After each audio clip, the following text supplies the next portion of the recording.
Bonsoir à tous, ça c'est pour répondre à Ladji. Alors, Ladji, la 10e lettre de l'alphabet hébraïque, c'est Yud, et en français ça donne J. Tu as vu? Maintenant, on passe ici. C'est cette même lettre ici, J, qui donne toujours Y en hébreu, et qui donne Y en arabe. Regarde, Joseph, Youssef, le Y il ne bouge pas, et ici le Y ne bouge pas. Yosef. On peut lire Jacques. On lit ici Jacob. On lit ici Jacob. Le Y il ne bouge pas, tu vois. Jean, Yohanan, Yoaï. Ça ne bouge pas. On peut lire Jacob, Jacob. En bref, le Y il ne bouge pas. Mais regarde la marmaille. Regarde la marmaille du Coran. En français, Jésus. En hébreu qui donne Yeshua. En arabe coranique, on change, on met Issa.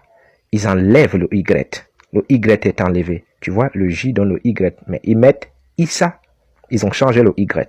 Mais, en arabe traditionnel, c'est-à-dire avant que le Coran ne vienne, le christianisme était déjà là-bas.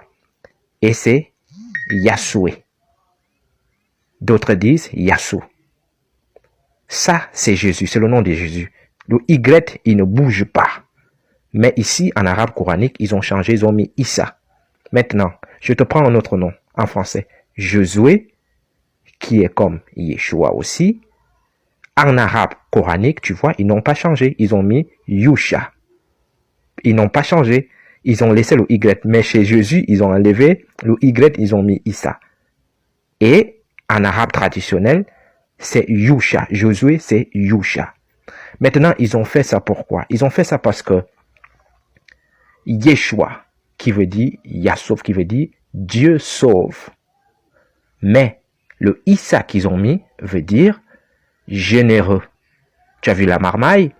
Donc, c'est Issa, il est mis ici de façon délibérée pour casser Yeshua qui est Dieu sauve et mettre Issa qui est généreux. Et pourtant, le J, le Y en hébreu et en arabe, dans tous les noms qui sont là, rien ne bouge. Pose-toi des vraies questions. Pourquoi ils ont enlevé le Y à Issa et ils ont mis... Pourquoi ils ont enlevé le Y à Yeshua et ils ont mis Issa? Pose-toi des vraies questions. Pourquoi? C'est fait de façon délibérée. Ils savent ils savent pourquoi ils ont fait ça.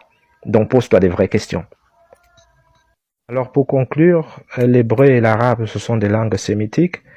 Et nous savons tous que dans le concept des langues sémitiques, les noms ont une signification. Voilà pourquoi l'arabe coranique change. Le Yahshua, qui était là depuis dans la langue, dans l'arabe traditionnel autant pour moi. Donc, ils ont mis Issa, qui veut dire généreux, et ils ont enlevé Yeshua, qui veut dire Dieu sauve. À vous de chercher et de comprendre les choses. Que Dieu vous bénisse.